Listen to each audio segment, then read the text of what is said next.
तो आज हमारी जो है वो सीए की ओरिएंटेशन है, ठीक है भाई। और सीए की ओरिएंटेशन में हम ये देखेंगे आज के सीए किस क्वालिफ़िकेशन का नाम है, ठीक है ना। सीए मैं कर लूँगा तो सीए करने के बाद क्या क्या होगा मेरे साथ, ठीक है। कहाँ कहाँ जाऊँगा जॉब करने, कितने पैसे मिलेंगे, कितने नहीं मिलेंगे, सीए किस तरीके से करूँगा, ठीक है ना। किस क्वालिफ़िकेशन के बाद सीए करना चाहिए, इंटरमीडिएट करूँगा तो क्या होगा, ए लेवल्स करूँगा तो क्या होगा। सबसे पहले मुझे ये बताएं आप लोग या ऑनलाइन भी जितने बच्चे मौजूद हैं कि इंटरमीडिएट किस किस बच्चे ने किया। 1 2 3 4, ओके।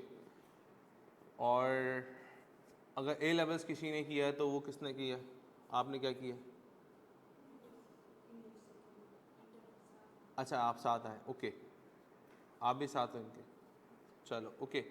तो देखो बेटा, अगर आप इंटरमीडिएट कर लेते हैं, ठीक है, क्योंकि सीए और बाकी सारे जो रूट्स ओपन होते हैं वो सब इंटरमीडिएट के बाद ही ओपन होते हैं। बच्चा मैट्रिक करेगा, मैट्रिक के बाद इंटर करेगा या ए लेवल्स करेगा, मैं साथ में लिख देता हूँ, तो ये सारे रूट्स उसके पास ओपन होंगे, ठीक है। अब आपके पास दो चॉइसेस हैं, या तो आप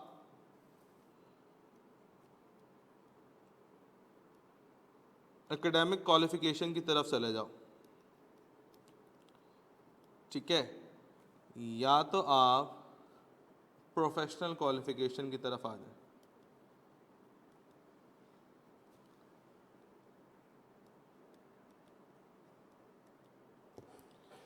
अब एकेडमिक क्वालिफिकेशन से क्या मुराद है, एकेडमिक क्वालिफिकेशन से ये मुराद है कि आप किसी यूनिवर्सिटी में चले जाओ, ठीक है ना, बीएस के अंदर, बीकॉम के अंदर, बीबीए के अंदर, मतलब किसी बैचलर्स डिग्री के अंदर आप एडमिशन ले लो। 4 साल की बैचलर्स डिग्री करोगे, ठीक है, और 2 साल के बाद उसके बाद 2 साल का क्या करोगे, मास्टर्स करोगे। तो टोटल 6 सालों में आपका क्या हो जाएगा, बोलो भाई, क्या हो जाएगा, मास्टर्स हो जाएगा आपका, ठीक है। अच्छा बिल फर्स्ट, फॉर एग्जांपल एक बच्चा होता है इंटरमीडिएट करने के बाद वो यूनिवर्सिटी चला जाता है और यूनिवर्सिटी में जाके उसने किया बीबीए। अच्छा बीबीए करने का एक इदारा है जिसका नाम है आईबीए, नाम आपने सुना होगा सबने, ठीक है ना। सदर में इनका जो है वो कैंपस भी बना हुआ, काफ़ी बड़ा सा। अच्छा, तो अगर मिसाल के तौर के ऊपर एक बच्चा बीबीए करने जाता है आईबीए से, कि भाई मैं आईबीए से बीबीए करूंगा, so what would you think कि कितनी फीस होगी इसकी। क्योंकि देखें सारी बात ये होती है कि हमारी इन्वेस्टमेंट कितनी है, ठीक है, और इन्वेस्टमेंट के बाद उसका रिटर्न कितना है। अगर ऐसा प्रोजेक्ट है कि वो सिर्फ इन्वेस्टमेंट ही खाए चले जा रहा है, रिटर्न दे ही नहीं रहा, तो फिर वो प्रोजेक्ट में मैं इन्वेस्ट करूं नहीं करूं, बताएं भाई। नहीं करूंगा ना, क्योंकि भाई पैसे लगते चले जा रहे हैं, आउटपुट मुझे रिसीव हो नहीं रहा, तो फ़ायदा है या नहीं है। मैं नहीं समझता क्या फ़ायदा, अगर कोई समझता है फ़ायदा है तो फिर ये उसकी अपनी सोच है, ठीक है। एक जनरल सोच के लिहाज से फ़ायदा तो नहीं है भाई, मैं पैसे लगाए चले आ रहा हूँ, लगाए चले आ रहा हूँ, अब जब पैसे रिटर्न का वक्त आ रहा है पैसे नहीं आ रहे मेरे पास। एनीवेज बिल्कुल ये फाइल शेयर कर दूंगा बेटा। तो कहने का मकसद क्या है कि मिसाल के तौर के ऊपर एक बंदा बीबीए करने चला जाता है आईबीए से, तो कितनी फ़ीस होगी, क्या लगता है आप लोगों को। 4 साल की बीबीए 4 इयर्स का होगा, बताएं बेटा। Around around around 4 million. इस बच्चे ने बिल्कुल सही बताया। 4 साल में कितने पैसे देने, 40 लाख रुपए मैंने फीस पे करनी है, ठीक है। अच्छा फिर इसके बाद अगर मैंने एमबीए किया, लेट से 2 साल का, टोटल 6 साल मैंने इन्वेस्ट करने, अब एमबीए की कॉस्ट कितनी आएगी, तो भाई एमबीए की कॉस्ट अराउंड अराउंड आएगी 3 मिलियन, 30 लाख रुपए। मुझे एक बात बताएं, अगर मैं टोटल फी चेक करूं कि अगर मैं आईबीए से मैंने बीबीए किया, एमबीए किया, 6 साल वहां से पढ़ा, मैंने कितने पैसे लगा दिए वहां पर। हाँ भाई, जोर से बोलो, जोर से बोलो। 7 मिलियन। 7 मिलियन का मतलब होता है 70 लाख रुपए लगा दिए, 7 लाख नहीं लगाए, 70 लाख रुपए मैंने लगा दिए। ओके कोई मसला नहीं, लगा दिए भाई, सही है। तो आप बहुत बड़ी इदारे में चले गए ना, थोड़े से कम वाले में आ जाओ। कहाँ चले गए हम, एकरा यूनिवर्सिटी चले गए, वहाँ से एमबीए करने के बाद लोग बंदे बेरोजगार ही घूम रहे हैं, ठीक है ना। कुछ इंडस्ट्रीज ऐसी हैं जो बोलती हैं भाई इकरा का नहीं चाहिए, कहीं का भी हो, इकरा का ना हो, वो पहले ही सीवी देख के पहले ही रिजेक्ट, बोलो इंटरव्यू तो बाद में करेंगे, इसको बुलाएंगे बाद में, इकरा से किया चलो पहले भगा दो। तो वहाँ का भी देख लेते हैं हम। मिसाल के तौर के ऊपर इकरा से हमने बीबीए किया तो हमारी कॉस्ट आएगी पूरे 4 सालों की अराउंड 2 मिलियन, ठीक है। अच्छा, अगर एमबीए करूंगा तो अराउंड लगा लो 1.5 मिलियन टोटल। बेटा कितने पैसे हो गए यहाँ पर? 3.5 मिलियन का मतलब कितना है? 35 लाख रुपए। 70 लाख रुपए वहाँ लगाए, 35 लाख रुपए वहाँ लगाए मैंने। अच्छा, अब क्या करूँगा भाई? आज अब 6 साल पढ़ लूँगा, अब मैं जॉब करूँगा। जॉब के एडवर्टाइज तो मैंने अभी बता दिया आपको, लोग हाथ जोड़ते हैं, बोलते हैं भाई इकरा वाला नहीं चाहिए। चलो खैर, मिसाल के तौर के ऊपर एक एडवर्टाइजमेंट हमें दिख गई। अच्छा, आईबीए से किए हुए लोग जो हैं वो कोई भी पाकिस्तान में जॉब नहीं करेगा, वो सारे अब्रॉड मूव करेंगे। जाहिर सी बात है भाई, जो 70 लाख रुपए यहाँ लगा रहा है वो 1 लाख 1.5 लाख कमाने के लिए थोड़ी यहाँ रुकेगा। बोलेगा छोड़ें भाई, जा रहा हूँ यूरोप में, वहाँ जाके नौकरी करूँगा, ठीक है ना। तो आईबीए वाले तो रुकता ही कोई नहीं है यहाँ पे बंदा। अगर इकरा वाला यहाँ रुक गया तो व्हाट वुड यू थिंक के स्टार्टिंग सैलरी क्या होगी? देखो इन्वेस्टमेंट कर दी है मैंने, 35 लाख रुपए लगा दिए हैं, ठीक है ना। इस बात को ध्यान में रखना कि 35 लाख रुपए मैंने लगा दिए। अच्छा, ये 35 लाख रुपए वो हैं जो कि आपने सिर्फ फीस के भरे, आपका अपना पर्सनल एक्सपेंस नहीं है इसके ऊपर, ठीक है ना। आपका ट्रैवलिंग का खर्चा नहीं है भाई, 6 साल में जाके इधर ट्रैवल करोगे नहीं करोगे, कपड़े जूते सब चीज़ें इस्तेमाल होंगी नहीं, वो सब सारी चीज़ें अलग हैं, उनके पैसे लगाओगे तो इकरा वाला ही 7 मिलियन पे आ जाएगा 6 साल में। खैर, सैलरी कितनी लगेगी? अगर कोई एडवर्टाइजमेंट दिख भी गई कि भाई चलो हम हायर कर रहे हैं बीबीए वाला, एक तो फ्रेश की कोई जॉब नहीं है, आप इस बात को ध्यान में रखना। जितनी भी एडवर्टाइजमेंट मार्केट के अंदर आजकल सर्कुलेट हो रही हैं वो ये बोलती हैं कि भाई बंदा 25 साल का भी हो, एमबीए किया हुआ भी हो, 4 से 5 साल का एक्सपीरियंस भी हो।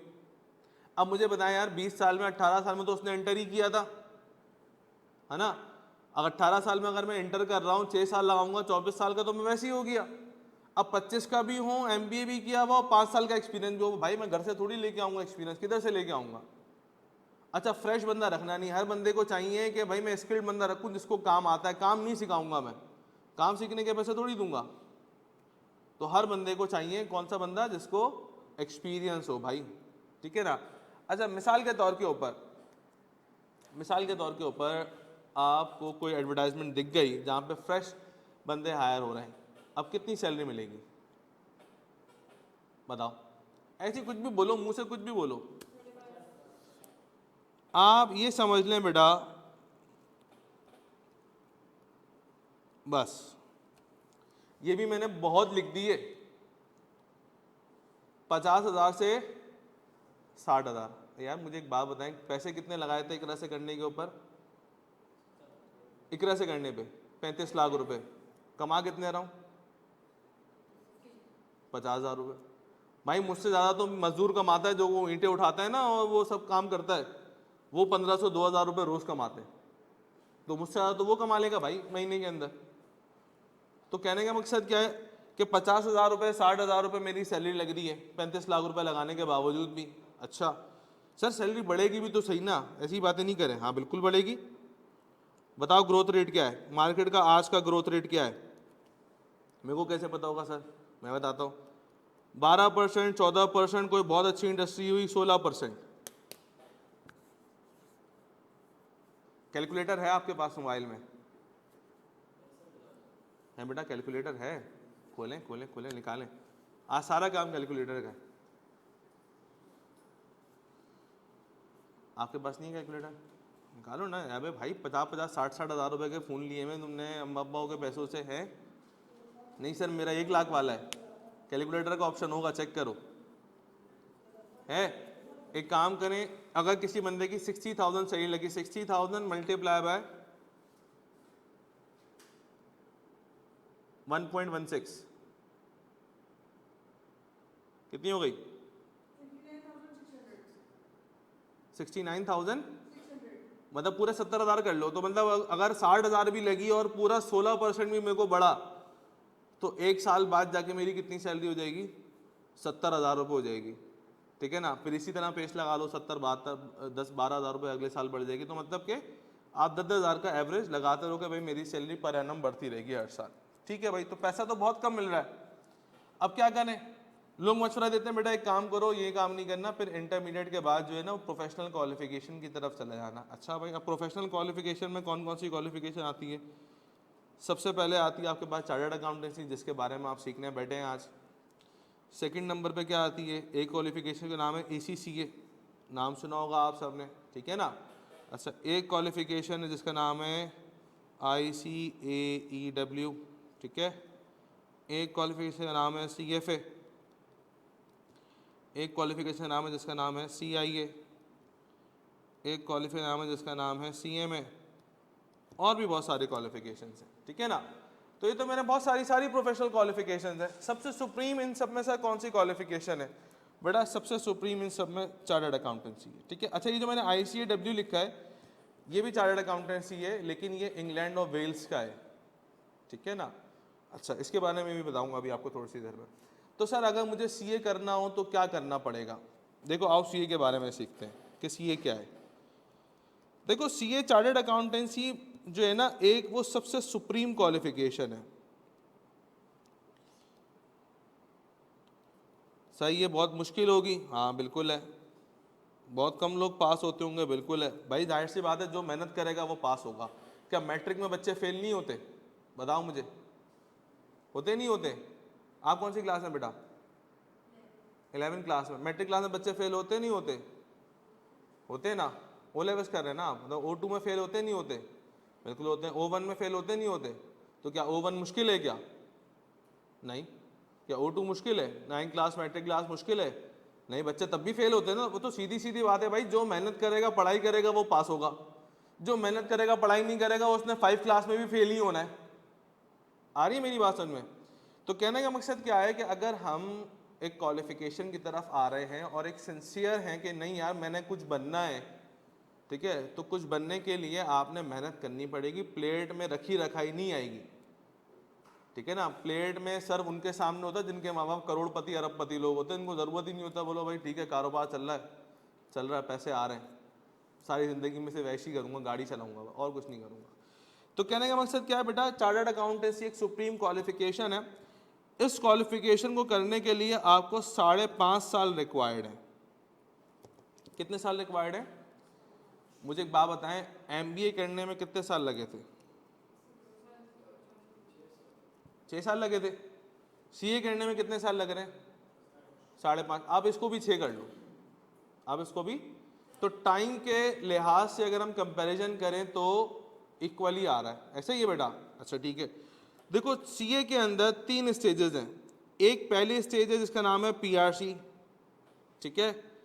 सेकंड स्टेज इसका नाम है CAF, एंड थर्ड स्टेज है आपके पास इसका नाम है CFAP एंड MSA।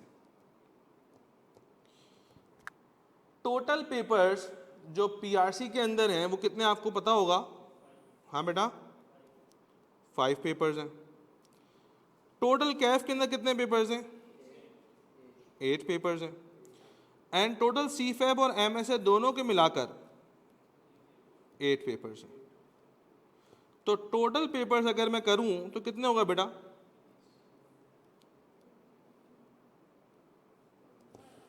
21 पेपर होगा। कितने साल में देने? हाँ भाई बोलो, 6 साल में देने। कितने पेपर देने?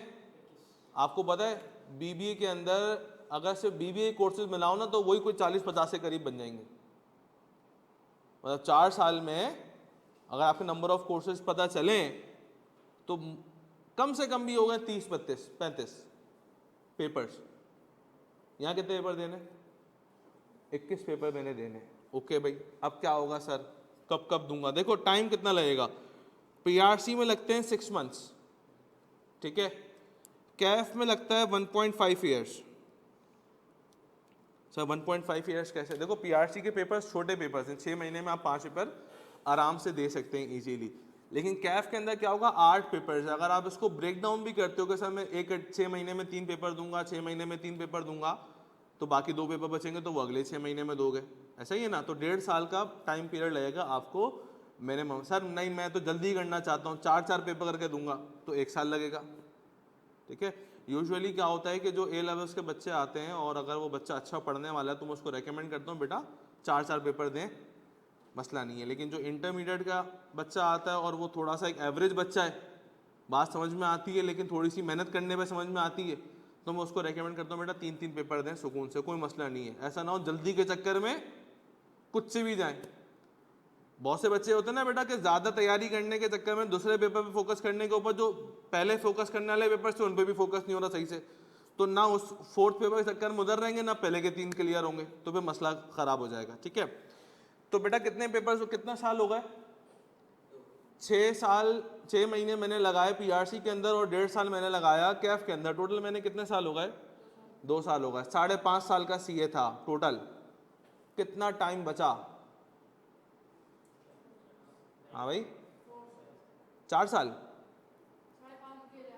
5.5 साल थे ना, तो 5.5 साल में से 2 साल निकाल दो, कितने साल बचे भाई? 4.5 साल कौन कह रहा है भाई, 3.5 साल बचे। ठीक है बेटा, अब इन 3.5 साल के अंदर आपने अपने 8 पेपर्स भी क्लियर करने और इसके साथ साथ आपने आर्टिकलशिप भी करनी है। कोई बच्चा है मेडिकल वाला जिसने इंटर मेडिकल से किया हो? ठीक है, अब मेडिकल वालों के लिए मैं एक मिसाल देता हूँ छोटी सी कि भाई आप सब ने कभी ड्रिप इंजेक्शन तो लगवाया होगा, है भाई? लगवाइए ड्रिप वगैरह। ठीक है, तो ड्रिप लगवाने का प्रोसीजर क्या होता है? वो एक छोटा सा पाइप टाइप का लेके आएगा, ट्रांसपेरेंट टाइप का, और वो आपके हाथ के रिस्ट में बांध के नॉट कर देगा। ठीक है, अब वो आपका हाथ पे यूं टैप करेगा कि भाई यहाँ से नस बाहर आ रही है, नहीं आ रही, आएगी तो फिर वो यहीं ड्रिप इंजेक्ट कर देगा, यहाँ टैप करता रहेगा। यहाँ नहीं आ रही किसी लोगों की तो फिर वो यहाँ ट्राई करते हैं, बहुत से लोगों की यहाँ भी नहीं आती तो फिर वो फीट में ट्राई करते हैं कि चलो उसकी फीट में, मतलब एक प्रोसीजर है ना कि बेटा पहले नॉट टाई करनी है, फिर यहाँ 3 दफ़ा टैप करना, यहाँ नहीं आएगी, यहाँ 2 दफ़ा करना, यहाँ करना, फीट में करना, एक पूरा प्रोसीजर है। तो पहले उसको ये प्रोसीजर तो बुक्स में पढ़ाया गया था, फिर जब उसकी इंटर्नशिप हुई, हाउस जॉब हुई किसी हॉस्पिटल में जाकर, तो फिर जाके उसने एक प्रोफेशनल काम सीखा, तो उसको कॉन्सेप्ट क्लियर हो गया कि नहीं यार मैंने बुक में भी पढ़ा था सेम प्रोसीजर, और सेम प्रोसीजर जाके मैंने हॉस्पिटल में भी वही कैरी फॉरवर्ड किया। आ रही है मेरी बात समझ में? तो उसके कॉन्सेप्ट क्लियर हो गए कि हाँ जितना जो पढ़ा था वही सीख रहा हूँ मैं। तो कहने का मकसद ये है बेटा कि जब आप सीए के अंदर आओगे तो 2 साल के अंदर आप जाहिर सी बात है अकाउंटिंग पढ़ चुके होगे, टैक्स पढ़ चुके होगे, ऑडिट पढ़ चुके होगे। तो जब ऑडिट पढ़ रहे हो, टैक्स पढ़ रहे हो या अकाउंटिंग पढ़ रहे हो, तो अब जाके देखोगे भी तो सही ना कि वाकई ये काम जो मुझे पढ़ाया गया इंडस्ट्री में, फर्म के अंदर वाकई ऐसा काम होता भी है या कि मैं कुछ और ही पढ़ रहा हूँ। जैसे मिसाल के तौर पर मुझे केमिस्ट्री समझ नहीं आती, वो टीचर बताती है बेटा ये इलेक्ट्रॉन है, ये इधर दूसरे वाले इलेक्ट्रॉन के पास चला गया, इसने इसको गेन कर लिया। भाई ज़रूरी इधर ही चला गया, हो सकता है ये इधर निकल गया हो कहीं, मुझे नज़र तो नहीं आ रहा ना, मैं कैसे एक इमेजिनरी चीज़ के ऊपर बिलीव कर लूँ। तो सीए में क्या होगा, तुम्हें जो चीज़ पढ़ाई जाएगी उस चीज़ को जाके खुद देखोगे भी कि हाँ यार वाकई ये काम जो मैं पढ़ के आ रहा हूँ वो काम वाकई इस तरीके से परफॉर्म होता है। ठीक है ना? तो 3.5 साल की आपको क्या करनी होगी बेटा? आर्टिकल्स करनी हो। और सर अगर 1.5 में भी ना हो सके तो कोई मसला नहीं है निमरा, मैं एक अटेम्प्ट और लगा लूँगा, उसमें कोई मसला नहीं है। ठीक है, तो कहने का मतलब ये अच्छा ये जो मैंने टाइम ड्यूरेशन लिखी ना पीआरसी की 6 महीने और कैफ की 1.5 साल, ये एक एवरेज बच्चे के लिए लिखी है मैंने। एवरेज बच्चा ये है कि जो घर जाके पढ़ता है, घर पढ़ के मेहनत करता है, पेपर दे के आता है, उसका पेपर पास हो जाता है, ये एक वो एवरेज बच्चा है। एक जीनियस बच्चे होते हैं, बोला पेपर से 1 हफ्ता पहले पढ़ेंगे लेकिन पेपर निकाल लेंगे, लेकिन वो यहाँ पे काम नहीं आते। ठीक है, यहाँ से मेहनत करने वाला बच्चा पास होता है। तो कहने का क्या मकसद है भाई कि 3.5 साल की आर्टिकल्स भी करनी होगी और आपने 8 पेपर्स भी सीफैप के निकालने होंगे। अच्छा चलो सर, आपने ये तो बता दी कि क्या क्या होगा क्या नहीं होगा। इन्वेस्टमेंट की बात करेंगे, पैसा कितना लगेगा, फिर उसकी रिटर्न की बात भी करते हैं। कैलकुलेटर आप सबके पास होना चाहिए, मैं कुछ नंबर्स यहाँ लिखूंगा तो आप लोगों को ज़रा वो कैलकुलेट करने में आसानी होगी। ठीक है, चलो आ जाओ। देखो सबसे पहले आपकी आएगी ट्यूशन फी। टोटल कितने पेपर्स हैं हमारे पास? 21 पेपर है।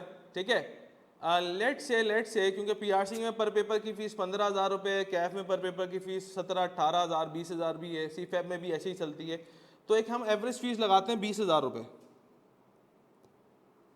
क्या नंबर बना बेटा ये? 21 पेपर को मल्टीप्लाई कराओ 20,000 रुपये से, 4,20,000। ओके ठीक है। अच्छा फिर एग्जाम फीस भी तो दोगे नहीं दोगे? हैं भाई? बिल्कुल देंगे, ये तो आपने इंस्टीट्यूट में पढ़ने की फीस दी ना। सर एग्जाम फीस क्या है भाई? एक मोटा मोटा एवरेज लगा लो 7,000 रुपये पर पेपर। कितने बने? 1,47,000। ठीक है। अच्छा इसके अलावा जब पीआरसी के अंदर आप आएंगे तो अपने आप की आप रजिस्ट्रेशन भी करवाएंगे। जिस तरीके से इंटरमीडिएट में क्या होता है, इंटरमीडिएट के अंदर जब आप फर्स्ट ईयर में आए थे, जब आप 9 क्लास में आए थे या फर्स्ट ईयर में आए थे, तो आपने 2 कार्ड भरे थे। एक का नाम था इनरोलमेंट कार्ड और एक का नाम था एडमिट कार्ड। इनरोलमेंट कार्ड कब फिल किया था? जब साल आपका शुरू हुआ था फर्स्ट ईयर का। अच्छा फर्स्ट ईयर में भी एडमिट कार्ड आया था, सेकंड ईयर में भी एडमिट कार्ड आया था। What is admit card? Admit card is basically your examination fees. कि अब एग्जाम देने फीस पे करो तो एडमिट कार्ड आएगा। ठीक है, मेरी बात समझ में आ रही नहीं आ रही? तो जब पीआरसी में आओगे, वन टाइम रजिस्ट्रेशन है सीए के अंदर, जब पीआरसी के अंदर आएगा तो बच्चा देगा, उसके बाद किसी लेवल के ऊपर नहीं देगा। तो जब अगर आपने रजिस्ट्रेशन करवानी है तो रजिस्ट्रेशन फीस बेटा 15-16 हज़ार रुपये, ठीक है ना, 16,000 रुपये लगा लो। ठीक हो गया। अच्छा अब पीआरसी के बाद जब हमने ट्यूशन फीस भी लगा दी, एग्जाम फीस भी लगा दी, रजिस्ट्रेशन फीस भी लगा दी, इसके अलावा सर और कौन सी फीस बचती है जो कि हमें देनी होती है? वो होती है एनुअल सब्सक्रिप्शन। साल में एक दफ़ा एनुअल सब्सक्रिप्शन के पैसे आपने आईकेप को देने होते हैं। अब 5.5 साल के अंदर कुछ बच्चे होंगे जिनके पास 5 दफ़ा आएगी एनुअल सब्सक्रिप्शन फीस, कुछ बच्चों के पास 6 दफ़ा आएगी। ऐसा ही है ना? या तो 5 दफ़ा पे करूंगा या तो 6 दफ़ा पे करूंगा। सर वो कितनी होगी एनुअल सब्सक्रिप्शन फीस? भाई मिसाल के तौर पे आपने 6 दफ़ा पे करी, 6,000 रुपये लगा लो, कितने हो गए? बस बताओ टोटल कॉस्ट क्या होगी या टोटल इन्वेस्टमेंट?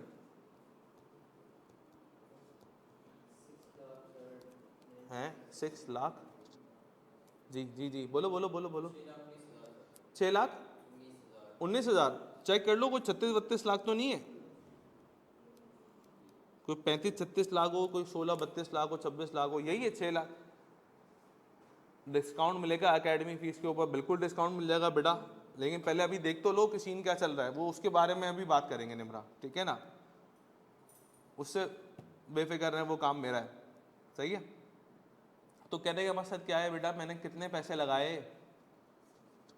6,19,000 रुपये, ठीक है ना? मतलब मोर और लेस 6.5 लाख रुपए कर लो। मुझे बताओ बीबीए करने में कितने पैसे लगाए थे? एक जगह 70 लाख रुपए लगाए थे, एक जगह कितने पैसे लगाए थे? 35 लाख रुपए। सीए करने के अंदर मैंने कितने पैसे लगाए? 6.5 लाख रुपए। तो कॉस्ट कंपैरिजन आ रहा है या नहीं आ रहा है? वो भाई दूर दूर तक कंपैरिजन नहीं है। टाइम वही 6 साल वहां लगे थे, 6 साल तो मैं यहाँ लग रहे हैं, लेकिन जब मैं कॉस्ट को कंपेयर करूं तो भाई इकरा से भी 35 लाख रुपए लग रहे हैं और सीए के अंदर कितने लग रहे हैं? 6.5 लाख रुपए लग रहे हैं यार। तो मतलब 35 लाख और कहाँ 6.5 लाख रुपए, 35 लाख में तो पता नहीं कितने बच्चे सीए कर लेंगे घर के। खैर अब सर बात आती है रिटर्न की। इन्वेस्टमेंट तो कर दी रिटर्न। अच्छा आपको पता है कि 3.5 साल की करनी है क्या? आर्टिकल्स। अब आर्टिकल्स के बारे में अगर हम बात करें, आर्टिकल्स के बारे में बात करते हैं तो बेटा आर्टिकल्स जो है ना आपकी 2 जगह होती है। आर्टिकल्स आप फर्म के अंदर भी कर सकते हो, ऑडिट फर्म के अंदर, और आर्टिकल्स आप इंडस्ट्री में भी कर सकते हो। दोनों रूट्स आपके पास ओपन है कि आप इंडस्ट्री में भी आर्टिकल्स कर सकते हैं और फर्म में भी कर सकते हैं, ठीक है ना?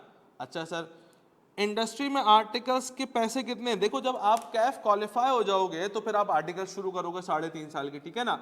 तो मिनिमम आपको जो स्टाइपेंड मिलेगी, स्टाइपेंड का मतलब क्या होता है और आर्टिकल्स का मतलब क्या? आर्टिकल्स का मतलब ये बेटा आपको काम भी सिखाएंगे, साथ साथ पैसे भी देंगे। मतलब काम भी खुद सिखाएंगे, पैसे भी खुद ही देंगे। भाई क्यों, कोई घर की कंपनी थोड़ी है, लेकिन डिजाइन ही मॉड्यूल ही ऐसा बनाया हुआ ना सीए का, बेटा तुम्हें काम भी सिखाएंगे पैसे भी देंगे साथ में। तो मिसाल के तौर के ऊपर नहीं, ऐसा कुछ नहीं है भाई कि 12-12 घंटे स्टडी करनी होती है हाँ 9 to 5 की जॉब के साथ सीए नहीं हो सकता, ये 9 to 6 की जॉब के साथ सीए नहीं हो सकता। सीए मांगता है 100% अटेंशन बेटा आपकी। मैं तो बोलता हूँ सिर्फ एक आध बंदा कोई ट्यूशन वगैरह पढ़ा ले अगर कुछ पढ़ाना चाहता है, वो भी इस तरीके से कि उसकी पढ़ाई अफेक्ट ना हो। बाकी अगर कोई बच्चा जॉब के साथ सीए करना चाहता है तो फिर तो बिल्कुल नहीं है बेटा। अभी जॉब एडवर्टाइजमेंट में दिखाता हूँ, अभी होश ठिकाने आ जाएंगे सबके, ये कितने पैसे मिलते हैं। अच्छा मार्केट में आजकल एक बड़ा है क्योंकि मेजॉरिटी आवाम ना कैफ के अंदर फंसी हुई है। क्यों? क्योंकि उनको लगता है यार मैंने 5 पेपर पीआरसी के निकाल लिए, अब तो आपका भाई बहुत चैंपियन हो गया है, बहुत पढ़ना आ गया उसको। जबकि एक बात को याद रखे कि जब पीआरसी में अगर मिसाल के तौर पर मैंने घर जाके 2 घंटे 3 घंटे रोजाना पढ़ा था, तो जब कैफ में आऊँगा तो बड़ी स्टेज में आऊँगा तो ज़्यादा पढ़ूंगा कम पढ़ूंगा? भाई ऑब्वियसली बात है ज़्यादा पढ़ूंगा। लोग उल्टा करना शुरू कर देते हैं, बोले अच्छा पीआरसी के 5 पेपर निकाल लिए ना, 3 ही पेपर तो उठाए हो जाएंगे। वो उनका आज तक कैफ नहीं हो रहा उन लोगों का, वो हो जाएंगे ना, उन लोगों का आज तक कैफ नहीं हो रहा। जो लोग घर जाके मेहनत करते हैं, जो लोग ये समझते हैं नहीं यार कैफ के अंदर आऊँगा, पहले 3 घंटे पढ़ रहा था अब 4 घंटे पढ़ूंगा तो पेपर पास होंगे। अच्छा C5 में जाओगे तो फिर 4 घंटे से काम हो जाएगा क्या? ज़्यादा मेहनत करनी पड़ेगी ना। क्यों? क्योंकि ज़्यादा स्टेज है भाई, बच्चा खुद समझदार है, खुद समझ के करता है काम ये, ठीक है ना, कोई मसला नहीं है बेटा। मेडिकल वाले, आपको एक बात बताऊं, आजकल सीए के अंदर ज़्यादातर लोग मेडिकल की फील्ड के, ठीक है, ऐसा नहीं है कि कॉमर्स की फील्ड के ज़्यादा होंगे या इंजीनियरिंग की फील्ड के ज़्यादा होंगे। 50% आवाम जो है ना, 45-50% आवाम जो है वो मेडिकल की है सीए के अंदर, ठीक है। तो उसमें आपको ऐसा कोई मसला नहीं होगा कि सर हमने मैथ्स नहीं पढ़ी, हमें ये नहीं आता, हमें वो नहीं आता, प्लस माइनस समझ में आता है ना, बस सीए हो जाएगा, बस बाकी सारा काम आपको क्लास में समझाया जाएगा, ठीक है ना। हर सब्जेक्ट बेसिक से स्टार्ट होगा, कोई सब्जेक्ट ऐसा नहीं है कि एडवांस लेवल से स्टार्ट हो, बोलो सर हमने तो पढ़ा ही नहीं भी चाहिए, ये क्या हो रहा है। सारे सब्जेक्ट आपके बेसिक लेवल से स्टार्ट होंगे, ठीक है। तो भाई फर्म जाऊंगा तो फर्म जाके स्टाइपेंड कमाऊंगा तो कितना पैसा मिलेगा? पैसा मैंने कहा ना अभी मिलेगा, सही है भाई, फर्म में बिल्कुल पैसा मिलेगा। तो देखो फर्म में जब आप कैफ क्वालिफाई हो जाओगे आपको 25,000 रुपीज़ स्टाइपेंड मिलेगी। तो ये तो बहुत कम है, वाकई कम है, मैं कब कह रहा हूँ चाहिए। फिर क्या होगा, जब C5 के कुछ पेपर्स निकाल लोगे तो ये स्टाइपेंड आपकी फिर बढ़ जाएगी। फिर जब CA फाइनल्स के कुछ पेपर निकाल लोगे फिर स्टाइपेंड बढ़ती तो बढ़ती बढ़ती कोई 70-80 हज़ार रुपये तक आपकी स्टाइपेंड आ जाएगी, ठीक है ना। सर अगर मैं इंडस्ट्री चला जाऊँ तो मुझे कितने पैसे मिलेंगे? हाँ भाई, इंडस्ट्री में स्टाइपेंड में कितने पैसे मिलेंगे? 40। आओ मैं एक चीज़ दिखाता हूँ।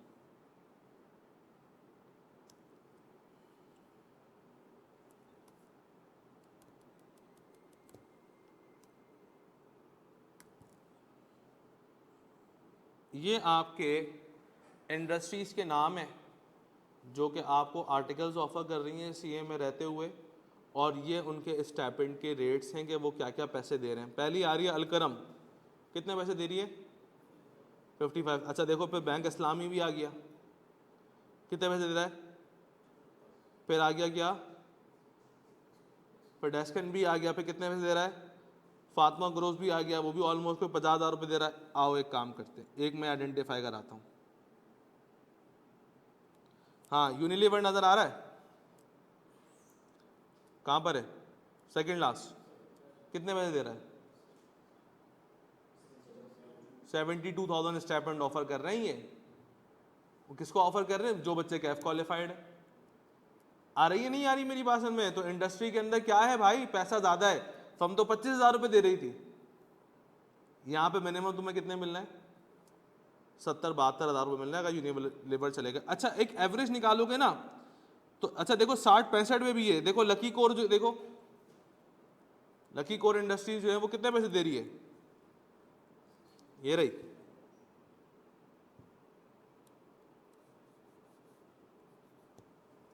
65,000 रुपये दे रही है, ठीक है ना। अच्छा बहुत सारी इंडस्ट्रीज को है वो 40-45 हज़ार रुपये दे रही हैं। अच्छा बहुत सारी इंडस्ट्रीज आपकी जो है वो 60-70 हज़ार रुपये भी दे रही हैं, 72 हज़ार रुपये भी आपको दे रही हैं। अच्छा सर हम दादा नहीं फेंकें, दादा नहीं फेंकें, मिसाल के तौर पे 50,000 रुपये आपको स्टाइपेंड मिलती है, ठीक हो गया। अच्छा मुझे एक बात बताएं, टोटल 3.5 साल की आपने आर्टिकल्स करनी है, ठीक है, एक साल में कितने महीने होते हैं? 11। ये 11 महीने वाला कौन है? तो 12 महीने होते हैं, और हर महीने कितने पैसे मिलेंगे? आर्टिकल अपनी मर्जी की इंडस्ट्री से कर सकते हैं, बिल्कुल बेटा। टपाल कंपनी जो है वो भी इंडस्ट्री है, टपाल फर्म है, वो इंडस्ट्री है। आर्टिकलशिप के ड्यूरिंग पेपर देने पड़ेंगे, बिल्कुल। आर्टिकल्स के 3.5 साल के अंदर शुरू के 1 साल आप पेपर नहीं देंगे आईकेप को, रिमेनिंग 2.5 साल के अंदर आपने अपने 8 पेपर्स को क्लियर करना है। वो भी अभी तरीका बताता हूँ कैसे। तरीके सारे हैं मेरे पास, सिर्फ फॉलो करने वाला बंदा होना चाहिए। तो मैंने क्या बोला बेटा, ज़रा उठाओ ना, मल्टीप्लाई कराओ भाई। देखो दोबारा लगा लो, कोई 2 लाख वो लाख तो नहीं बन रहे कहीं।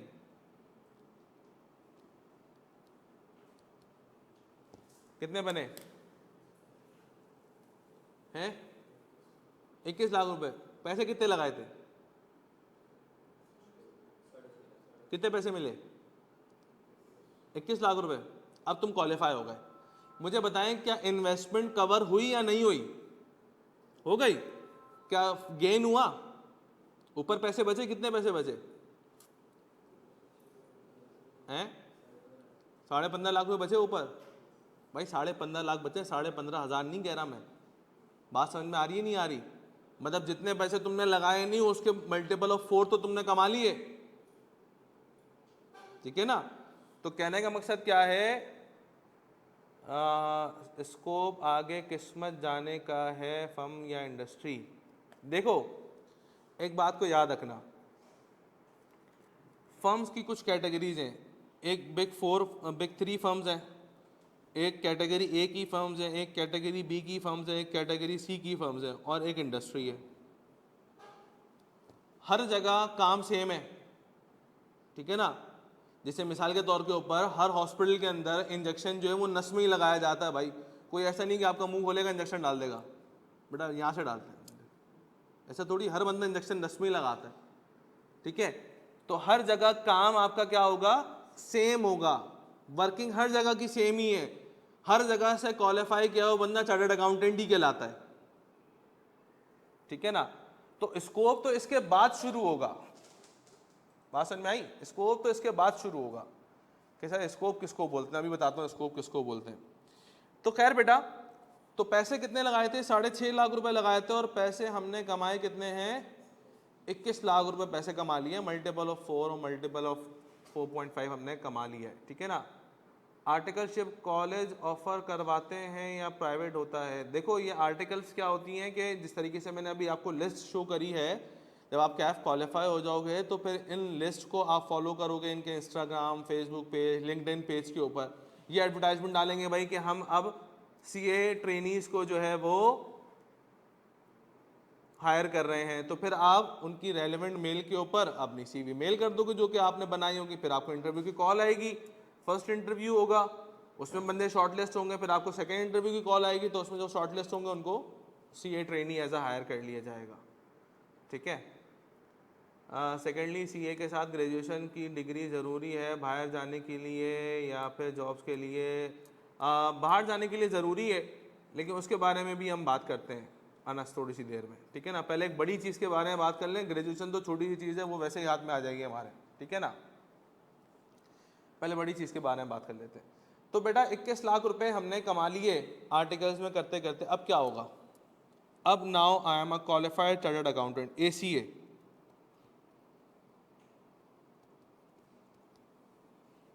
अब मैं क्वालिफाइड चार्टर्ड अकाउंटेंट बन गया, ACA बन गया। अब पैसे तो मिलेंगे ना, सैलरी। अब मैं जॉब करूंगा, प्रॉपर सैलरी मिलेगी। हाँ भाई, what is the starting salary of a chartered accountant?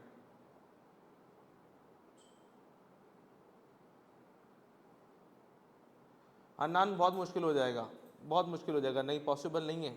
आपने अपनी स्टडीज़ के ऊपर फोकस करना पड़ेगा, जॉब के साथ ऐसे पॉसिबल नहीं है। हाँ बेटा, स्टार्टिंग सैलरी सी की कितनी है?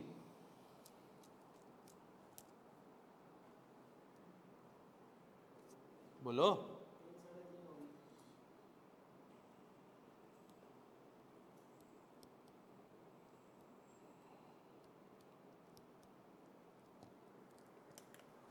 कितनी लिखी मैंने? 2.5 लाख से 2.25 लाख या 3 लाख, ये आपकी स्टार्टिंग सैलरी है। मुझे एक बात बताओ, MBA किया था, एकरा से 60,000 मिल रहे थे, कब तक जाऊंगा कि 3-3.5 लाख रुपए मेरी सैलरी हो जाएगी?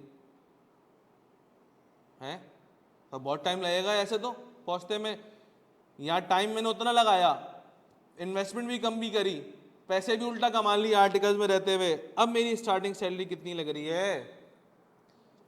2.5, 2.25, 3 लाख रुपए। अच्छा सर, अब ग्रोथ रेट क्या है? ग्रोथ रेट होगा बेटा 20-15%, 16%, 20%।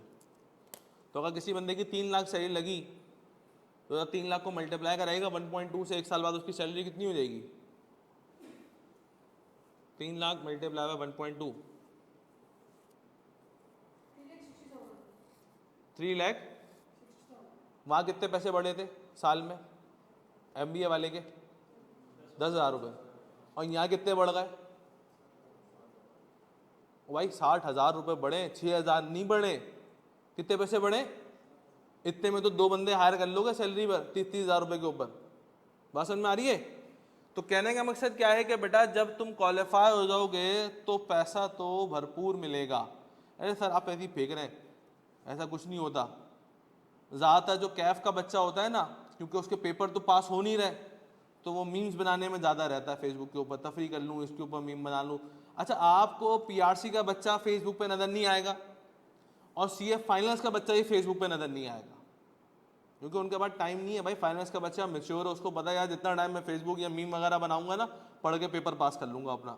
ये जितने लोग फेसबुक पे फारिग घूम रहे हैं, सब मीम जो बना रहे हैं, सारी कैफ की अवाम है।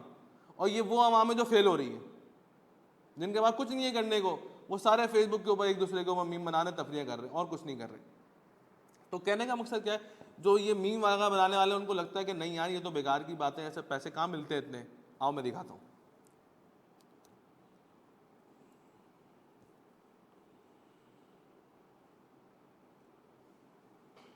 देखो बेटा, एक ये आपके पास जॉब एडवर्टाइजमेंट है, ठीक है भाई, मेरी नहीं है, देख लो एक ग्रुप से मैंने उठाई है, आप लोगों के लिए स्क्रीनशॉट उठाया है। तो क्या मांग रहे हैं? सीनियर अकाउंटेंट और जूनियर अकाउंटेंट। सीनियर अकाउंटेंट का एडवर्टाइजमेंट देखते हैं। सीनियर अकाउंटेंट का पे स्केल क्या लिखा हुआ है? नहीं, पे स्केल देखो ना, तुम क्या देख रहे हो? पे स्केल ये देखो, ये पे स्केल लिखा हुआ है, क्या लिखा हुआ है? सीनियर का 1.30 से 1.50। अरे सर अभी तो आप तो 2.5, 2.25 कह रहे थे भाई, सबर तो करो ना। एजुकेशन देखो, एजुकेशन CA इंटर किसको बोलते हैं? जिसका कैफ क्वालिफाइड होता है, जिसने CA आधा किया हुआ है, 2 स्टेजेस पास की हुई है। आ रही है मेरी बात समझ में? तो CA इंटर को कितने पैसे मिल रहे हैं? 1.5 लाख, 1.25 लाख से 1.5 लाख में मिल रहे हैं CA इंटर को, जिसका CA आधा हुआ हुआ है। तो जिसका पूरा हुआ होगा उसको मिलेंगे 3, नहीं मिलेंगे? सर पता नहीं मिलेंगे, कैसी बातें कर रहे हैं। आओ इधर दिखाता हूँ। देखो बेटा, ये भी एक जॉब एडवर्टाइजमेंट है। ऐसा देखो, क्वालिफिकेशन क्या, वो पोजीशन क्या है? Assistant manager finance and manager, ठीक है। क्वालिफिकेशन क्या है? पढ़ना ज़रा। बैचलर्स और masters degree in finance, accounting और रिलेटेड फील्ड। क्या मांग रहे हैं? CA फाइनलिस्ट का मतलब क्या है कि कैफ क्वालिफाइड हुआ हुआ और साथ साथ उसकी 3.5 साल की आर्टिकल्स भी कंप्लीट है, CFAP के पेपर्स पास आउट नहीं हुए हुए, ठीक है। मतलब उसने 3.5 साल की अपनी आर्टिकल्स कर ली हैं और उसका कैफ भी क्वालिफाइड है, CA फाइनल्स के पेपर नहीं गए, दैट इज CA फाइनलिस्ट। अच्छा भाई, आओ इसका पे स्केल देखते हैं। हाँ भाई, कितनी आ रही है? ये रही, working days 6 days, salary for AM और सैलरी फॉर मैनेजर की सैलरी देखें कितनी है बेटा? 1.20 से 1.75। तो ये भी बंदा क्वालिफाइड नहीं है, लेकिन 1.75, 1.20, 1.5 लाख मिलने नहीं मिल रहा है इसको, ठीक है। आओ सर क्वालिफाई वालों का दिखाए ना, अभी रुक जाओ ना, पहले क्वालिफाई नहीं होगा। अच्छा देखो, एक और आया, ये भी असिस्टेंट मैनेजर है और इसकी भी सैलरी कितनी मांग दे रहे हैं? देखो बेटा, 1.20 से 1.5 लाख रुपए। क्वालिफिकेशन देखो क्या मांग रहे हैं? ACCA और CA इंटर, फिर ये वही CA इंटर है। तो आपको पता चल गया यार, CA इंटर कर लूंगा तो 1.5 लाख रुपए तक तो मेरे को सैलरी मिल जाएगी। ठीक है ना, ये मैंने खुद टाइप नहीं करी है, देखो रेलेवेंट बंदों को पता नहीं नाम है या नहीं है, इसके ऊपर नाम नहीं है, ठीक है, लेकिन ग्रुप का लिंक है। अब आ जाओ, ये दोबारा आ गया मेरे ख्याल में, हाँ अब देखो ये एक और मैंने ग्रुप एडवर्टाइजमेंट उठाई। रिक्वायरमेंट पढ़े क्या लिखा है बेटा?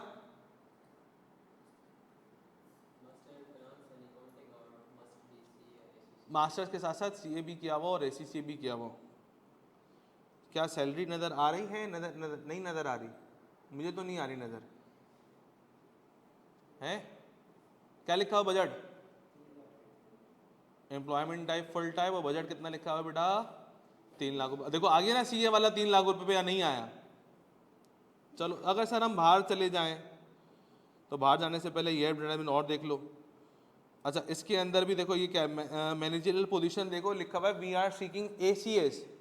ACS कौन है? वही क्वालिफाइड चार्टर्ड अकाउंटेंट है, ठीक है ना। और ये देखो we offer a competitive salary of 5 lakh से, लेकिन ये देखो एक्सपीरियंस भी मांग रहे हैं 5 साल का 6 साल का, ठीक है। तो 5 साल बाद सैलरी कितनी मिल जाएगी? 5 लाख 6 लाख सैलरी मिल जाएगी। अच्छा सर व्हाट इफ अगर हम बाहर चले गए, किसी का इंटरनेट चल रहा है? इंटरनेट चल रहा है? चेक करो AED to PKR क्या है रेट? 75 नहीं होगा, ज़्यादा होगा।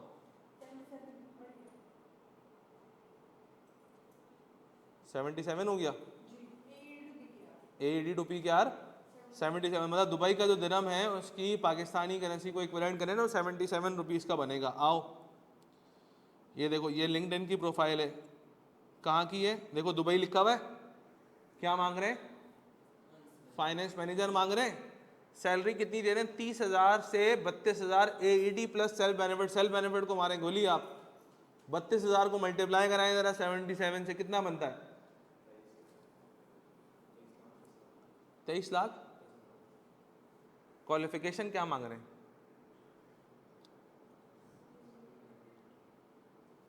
चार्टर्ड अकाउंटेंट मांग रहे हैं। कितने पैसे दे रहे हैं? 24 लाख,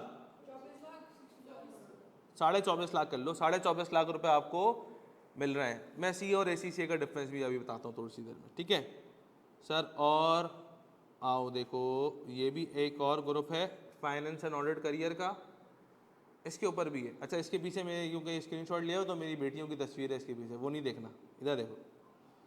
तो क्या हायर कर रहे हैं बेटा? CFO हायर कर रहे हैं, ठीक है। क्वालिफिकेशन नजर आ रही है? क्वालिफिकेशन ये मेरा थंब आ रहा होगा क्वालिफिकेशन पर, ये रहा, आ रही है क्वालिफिकेशन। CPA ICAEW और CA। सैलरी AED 45,000 से 50। भाई मैंने खुद नहीं लिखी है ये, ठीक है ना, ये दूसरों की है। ऐसा नहीं हो कि मैं खुद टाइप करके सर आपने दूसरे ग्रुप में मैसेज किया हो मैं ला करके दिखा रहे हैं यहाँ पर। हाँ बेटा 50,000 को ज़रा मल्टीप्लाई करना है 77 से, कितना बनता है? 38,50,000 रुपये। पैसा मिल रहा है नहीं मिल रहा मार्केट के अंदर? है सर बहुत पैसा मिल रहा है। तो CA के अंदर है ही सीन ऐसा बेटा कि अगर आप क्वालिफाई हो जाते हो तो क्वालिफाई होने के बाद स्काई इज़ योर लिमिट, ठीक है, क्योंकि स्काई की कोई लिमिट नहीं है तो आपकी भी कोई लिमिट नहीं है, ठीक है। तो इसी पेस के अंदर आप आपकी सैलरी बढ़ती रहेगी। अब मिसाल के तौर पर 40 लाख रुपए सैलरी है, फिर 20% इंक्रीमेंट लगेगा तो ये तो वैसे ही 50 लाख पे आ जाएगा, 55 लाख 45 50 लाख पे। आ रही मेरी बात में? फिर जो सेल्फ बेनिफिट लिख के ना उसमें तो बहुत सारी चीज़ें, अकोमोडेशन है, कार्स हैं, पेट्रोल्स हैं, बहुत सारी चीज़ें और बेनिफिट। तो कहने का मकसद क्या है कि CA के अंदर पैसा बहुत है, बहुत पैसा। तुम्हारी सोच इतना पैसा है, सिर्फ एक चीज़ मांगती है CA, जब क्लास हो तो यहाँ क्लास में बैठे हुए हो, घर जाओ रेस्ट करने के बाद 2 से 3 घंटे रोज़ पढ़ो बस। भाई 24 घंटे है ना, 5 घंटे क्लासेस होंगी, ठीक है, घर जाके 2-3 घंटे पढ़ लो, तो 24 घंटों में से 8 घंटे तो तुम अपने फ्यूचर के लिए निकाल दो, बाकी टाइम जो करना है करो, कोई मसला नहीं है। लोग अब मार्केट में अफवाह बनाते हैं बेटा शादियों में जाना छोड़ दो, रिश्तेदारों से मिलना छोड़ दो, ये छोड़ दो, वो छोड़ दो, यहाँ नहीं आ सकते वहाँ नहीं आ सकते। भाई मैं बोलता हूँ सारे काम करो, पहले अपना पढ़ाई का काम कर लो, ठीक है। अच्छा मिसाल के तौर पे किसी के घर में कोई शादी आ गई, अब क्या करें भाई, आपको एक बात की समझ है ना कि शादी आएगी तो मैं इन डेज में नहीं पढ़ सकता हैं, मेरे इतने घंटे, भाई मेरा 20 घंटे का लॉस होगा, रोजाना 2 घंटे पढ़ता हूँ, 10 दिन के अंदर मेरा 20 घंटे का लॉस होगा। तो बेटा अगर समझदार हो इतने तो 20 घंटों को कुछ आज एक हफ्ता पहले कंपनसेट करो, कुछ आज एक हफ्ता बाद कंपनसेट करो। बात समझ में आ रही है? तो कहने का मकसद क्या है कि सीए के अंदर सिर्फ एक समझदार बच्चा जो है वो क्वालिफाई इजीली कर सकता है, सिर्फ पढ़ने की और अचीव करने की चाहत उसके अंदर होनी चाहिए।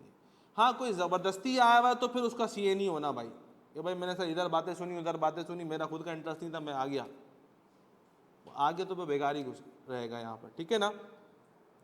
तो कहने का मकसद क्या है प्यारे बच्चों के, तुम्हें पैसा भी बहुत कुछ मिलेगा। रेगुलर क्लासेस कब से स्टार्ट होंगी? रेगुलर क्लासेस कल से स्टार्ट होंगी।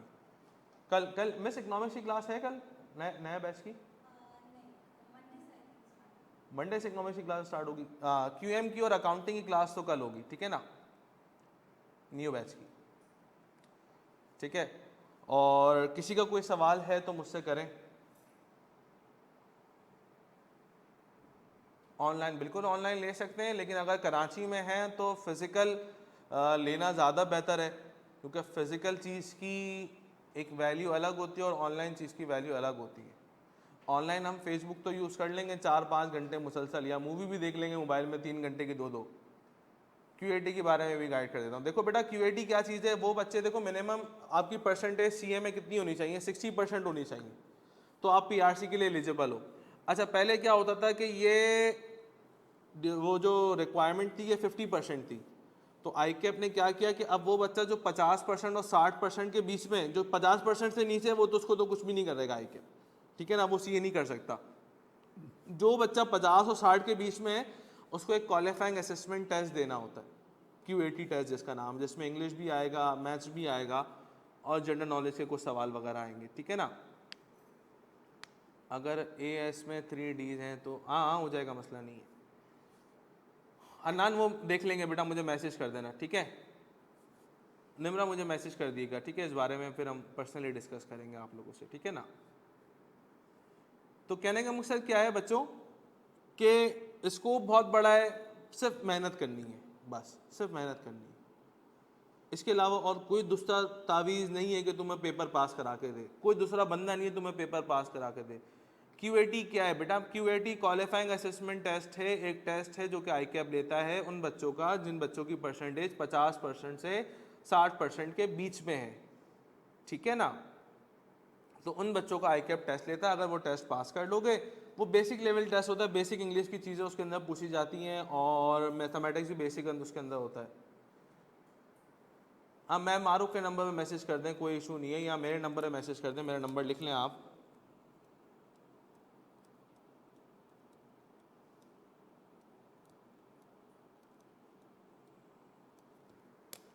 ठीक है, मेरे नंबर मैसेज कर दो, कोई मसला नहीं है।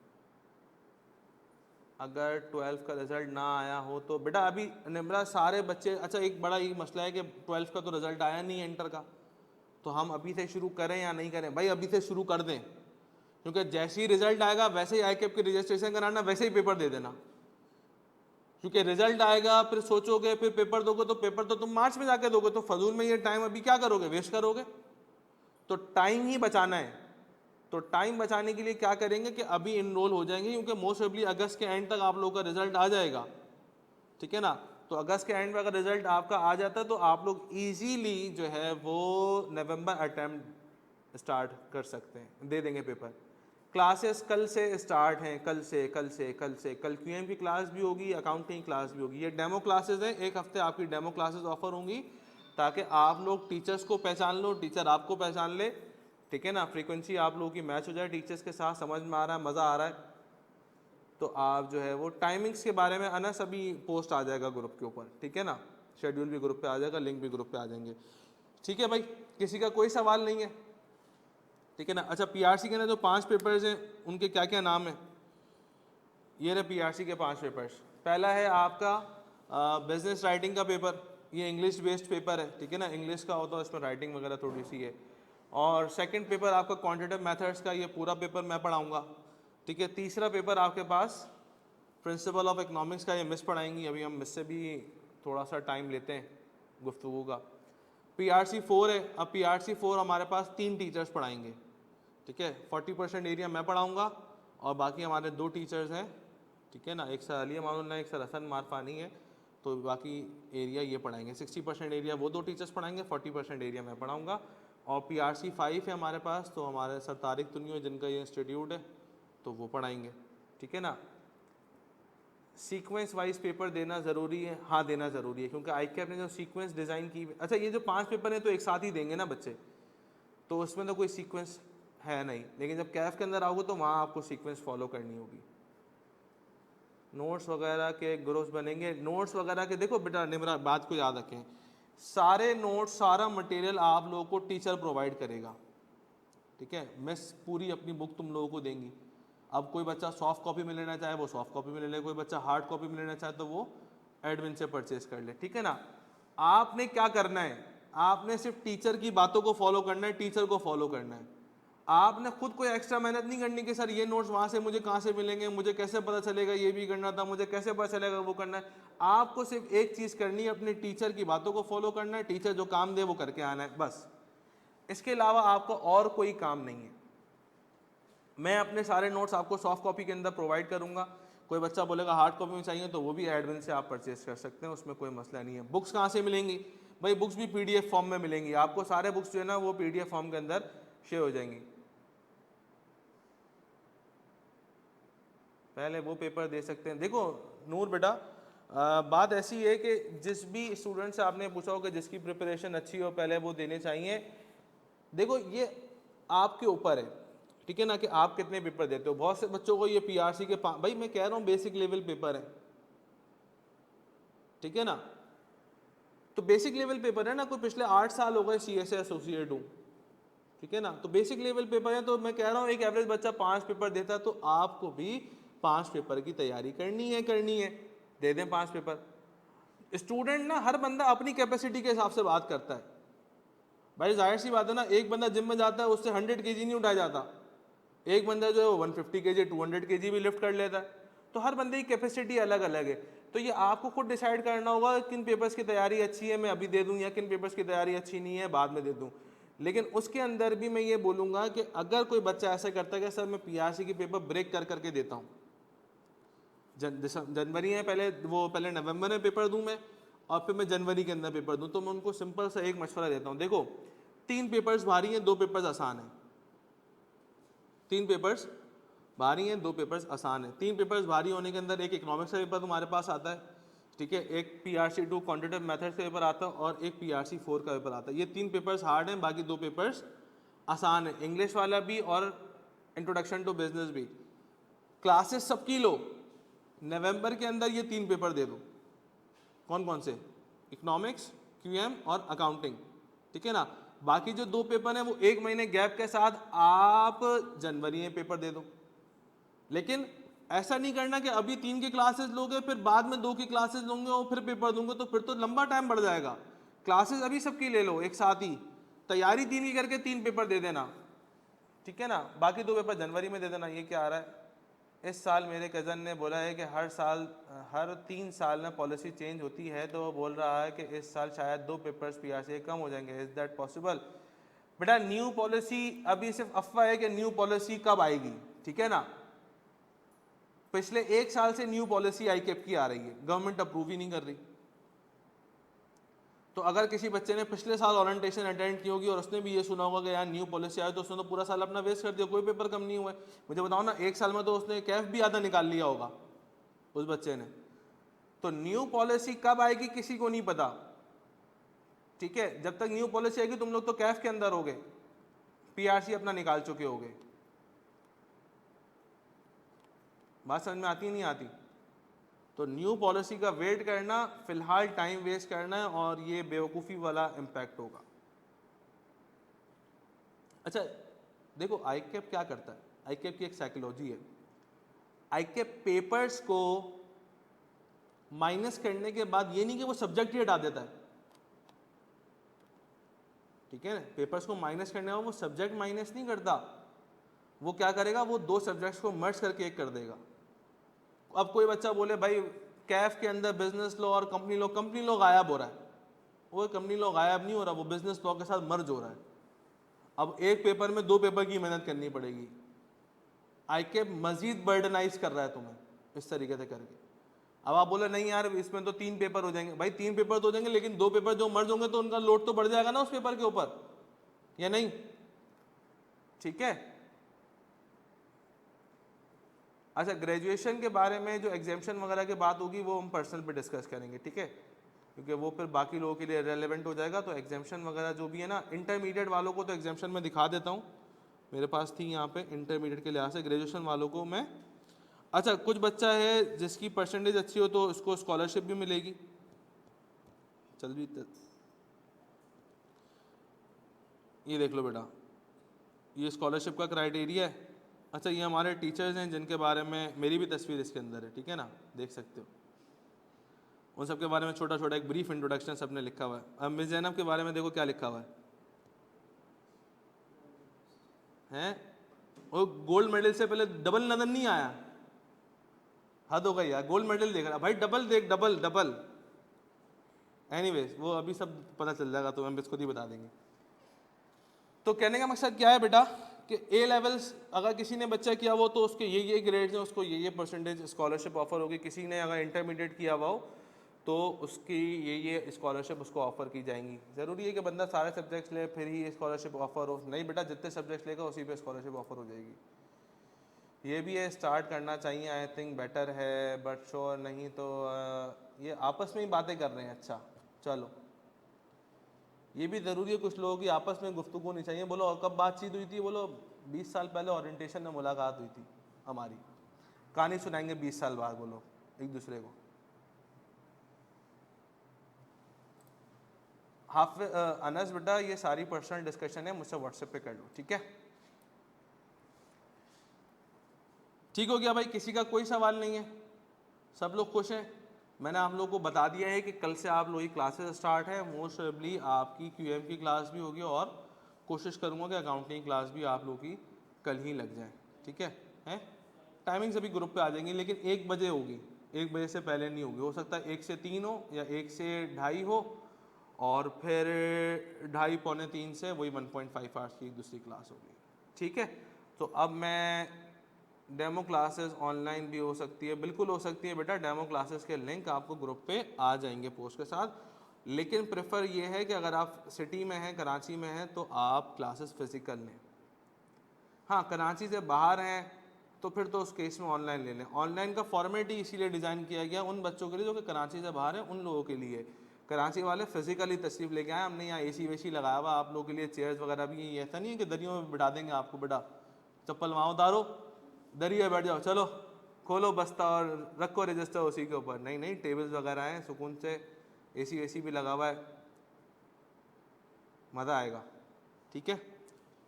एनीवे चलो, बस पे मैं इजाज़त चाहूँगा आप लोगों से। अब मिस जैनब आप लोगों से थोड़ी सी डिस्कशन करेंगे अपने बारे में। इसके अलावा किसी का कोई भी सवाल हो, कोई भी मसला परेशानी हो, तो मुझसे व्हाट्सएप के ऊपर आप लोग डिस्कशन कर सकते हैं, कोई ऐसा इशू नहीं है, ठीक है? थैंक यू सो मच, अल्लाह हाफ़िज़। थक तो नहीं गए? अच्छा जी, तो मैं शॉर्ट सा इंट्रोडक्शन दूंगी, ज़्यादा टाइम नहीं लूँगी आप लोगों का। थोड़ा सा तो सर ने दिखा दिया मेरे नाम के साथ कुछ लिखा हुआ। तो basically my name is Zainab Zia, और जो सब्जेक्ट मैं पढ़ाने जा रही हूँ वो है आपका principle of economics, PRC 3। Basically STT में आपको जितने भी सब्जेक्ट पढ़ाए जाएंगे उसमें एक ख़ासियत बहुत अच्छी है कि सारे सब्जेक्ट स्पेशलिस्ट होंगे जो आपको वो सब्जेक्ट पढ़ा रहे होंगे। ऐसा नहीं है कि एक ही बंदा जो है वो आपको 4-5 सब्जेक्ट पढ़ा रहा है, ऐसा नहीं है। यानी जो सब्जेक्ट जो टीचर पढ़ा रहा है उसकी स्पेशलिटीज़ हैं, एक्सपर्टीज़ हैं उसमें। तो इकोनॉमिक्स से तो मेरा जो कनेक्शन है वो मैं बोलूँगी कि शायद 10 साल से ज़्यादा हो गया है, क्योंकि मैं स्टूडेंट लाइफ से इकोनॉमिक्स पढ़ाती आई हूँ, ठीक है? तो ये मेरा फ़र्स्ट लव आप इसको बोलें। लेकिन पढ़ाते हुए मुझे जो है वो ऑलमोस्ट जो है वो 7 ईयर्स हो गए हैं, ठीक है?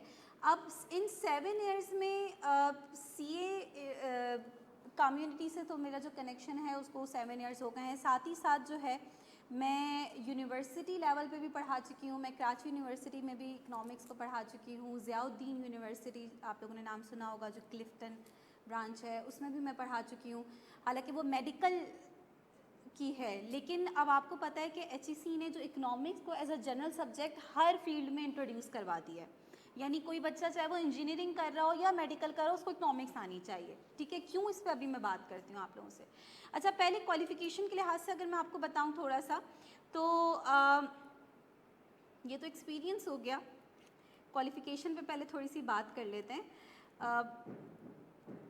बेसिकली मैंने अपना मास्टर्स कंप्लीट किया था 2018 में। ठीक है, तो MA इन इकनॉमिक्स किया था मैंने 2018 में, और उसके बाद थोड़ा सा मैंने गैप दिया क्योंकि जॉब स्टार्ट हो गई थी। लेकिन जो इकनॉमिक्स से एक मोहब्बत थी ना, वो ख़त्म नहीं हुई थी। तो मैंने इसके बाद जो है वो 2021 के बाद, आई थिंक 2022 में जो है वो मैंने MPhil स्टार्ट किया अपना इसी फील्ड में, इकनॉमिक्स में, IOBM से। और इंशाल्लाह ये ईयर मेरा लास्ट ईयर है, इस ईयर मेरा MPhil भी जो है वो कंप्लीट हो जाएगा। ठीक है, और आप लोगों की दुआएं रहेंगी तो आगे PhD की तरफ जाएंगे फिर।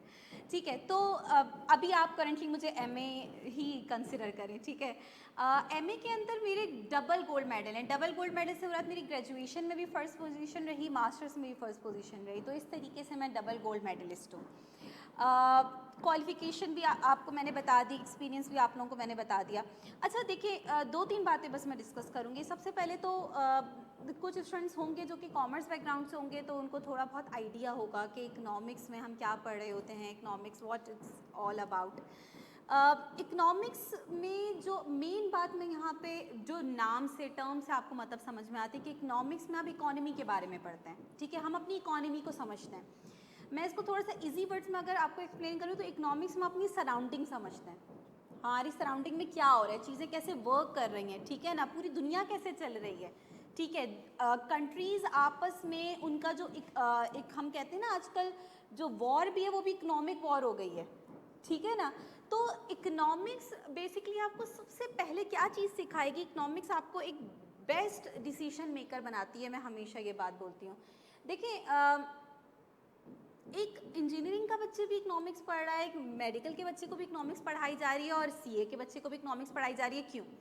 आप अगर एक अकाउंटिंग पढ़ते हैं, CA में सबसे ज़्यादा मेन सब्जेक्ट क्या अकाउंटिंग है ना। आपने अकाउंटिंग पढ़ी, आपको बहुत अच्छी अकाउंटिंग आती है, पर आपने इकनॉमिक्स नहीं पढ़ी हुई। ठीक है ना, तो आपको हिसाब किताब करना तो आता होगा, आप नंबर तो बता सकते हैं कि भाई ये नंबर आ रहे हैं, ये प्रॉफिट है या ये लॉस है, लेकिन अब करना क्या है आगे, ये आप नहीं बता सकते। ये डिसीजन मेकिंग कौन सिखाती है आपको? इकनॉमिक्स सिखाती है। इकनॉमिक्स का जो मेन प्रॉब्लम है ना, जो जिसके होते हुए आप डिसीजन मेकिंग लेते हैं, वो है कि वी हैव लिमिटेड रिसोर्सेज। ठीक है ना, हम सब इंडिविजुअल हो, बिजनेसेस हो, गवर्नमेंट हो, जितने भी कंट्रीज़ हैं, हर कोई एक ही प्रॉब्लम जो है ना वो अपनी डेली लाइफ में, अपने डिसीजन मेकिंग में फेस कर रहा था कि वी हैव लिमिटेड रिसोर्सेज। हमारे पास इनफाइनाइट चीज़ें नहीं है, लिमिटेड है। ठीक है ना, टाइम भी लिमिटेड है, रिसोर्सेज भी लिमिटेड है। अब हमने इस लिमिटेड रिसोर्सेज को किस तरीके से बेस्ट एलोकेट करना है, ये इकनॉमिक्स हमें सिखाती है। भाई फॉर एग्जांपल एक बिजनेस में एक CFO है कंपनी का, उससे क्या, उसकी एक घंटे की मीटिंग की कितनी वैल्यू होती है ना, क्योंकि वो आपको क्या बताता है, उसको बताया जाता है कि भाई ये कंस्ट्रेन है, ठीक है ना, और ये हमारे गोल हैं। अब इस कंस्ट्रेन में रहते हुए हमें ये गोल अचीव करना है, कैसे करना है वो आपको बताएगा। वो वो डिसीजन मेकिंग ले रहा है ना कि कैसे इन कंस्ट्रेन में रहते हुए गोल अचीव किए जा सकते हैं। इकनॉमिक्स आपको एग्जैक्टली यही चीज़ सिखाती है। इकनॉमिक्स बोलती है as a consumer we have limited income, as a businessman या as a firm we have limited resources.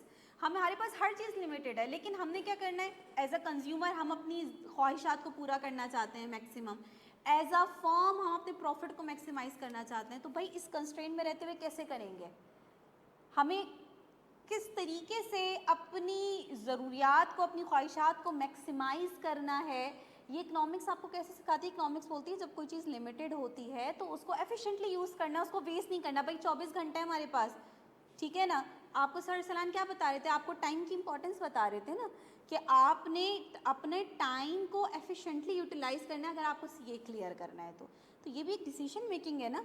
जो बच्चा घर में बैठे हुए फेसबुक स्क्रॉल करता रहेगा वो सीए नहीं कर सकता, ठीक है ना, क्योंकि जब आपके पास कोई चीज़ लिमिटेड होती है तो आपको उसको एफिशिएंटली और वाइसली यूटिलाइज करना होता है। ये सब डिसीजन मेकिंग का पार्ट है। तो बेसिकली ज़्यादा टाइम आप लोगों का वैसे ही ऑलरेडी आप लोगों ने काफ़ी हद तक आप लोगों की हो गई है।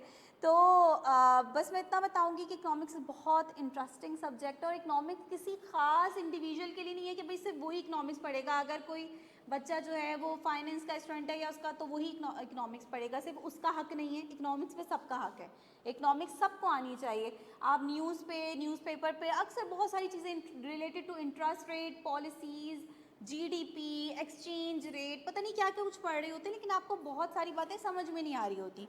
लेकिन जब आप ये सब्जेक्ट एक दफ़ा पढ़ेंगे तो आपको चीज़ें समझ में आना शुरू होंगी और आपको मज़ा आएगा कि यार बहुत सारी चीज़ें जो अननोन थी, जो मुझे समझ में नहीं आया करती थी, अब वो मुझे कितने अच्छे से समझ में आ रही हैं, ठीक है ना। तो बस इतना ही, ठीक है। बाकी तो इंशाल्लाह हमारी मोस्ट प्रोबेबली कल क्लास नहीं हो पाएगी, लेकिन अगर हमारी मंडे या सैटरडे को हमारी फ़र्स्ट क्लास होगी तो इंशाल्लाह क्लास में आप लोगों से मुलाकात रहेगी। और फिर इंशाल्लाह फर्दर जो भी आप लोगों का अगर क्वेश्चन है, अभी कुछ पूछना चाहते हो तो वो भी पूछ सकते हो। इससे पहले इकोनॉमिक्स पढ़ी आप लोगों ने? आप लोगों में से कोई है कॉमर्स का स्टूडेंट? कोई कॉमर्स का स्टूडेंट नहीं है? अच्छा, इंटरेस्टिंग। चलें, तो फिर तो एक आप लोगों के लिए न्यू सब्जेक्ट है, इंशाल्लाह आप लोग इंजॉय करेंगे इस सब्जेक्ट को। क्लास ओरिएंटेशन एंड कर दूँ? किसी का कोई क्वेश्चन तो नहीं है? कुछ अगर कोई पूछना चाहता है तो पूछ ले। आई थिंक आपको सर सलाम ने बहुत अच्छे से हर मैटर के बारे में गाइड कर दिए। बाकी जो सब्जेक्ट के बारे में गाइडेंस है तो वो ऑब्वियसली जब आप स्टार्ट करेंगे करना तो आप फर्स्ट सेकंड क्लास में आपको बहुत अच्छे से आइडिया हो जाएगा कि सब्जेक्ट जो है वो उसमें आप क्या पढ़ेंगे। ठीक है जी, चलें फिर अपना ख्याल रखिएगा। इंशाल्लाह आप लोगों से फ़र्स्ट क्लास में मुलाकात होगी। कोशिश कीजिएगा कि क्लास फ़िज़िकल लें अगर कराची में है तो, क्योंकि फ़िज़िकल क्लास की अपनी बात होती है। और अगर नहीं है तो फिर आप लोग ऑनलाइन भी क्लास ले सकते हैं। ठीक है जी, थैंक यू सो मच, अल्लाह हाफिज़।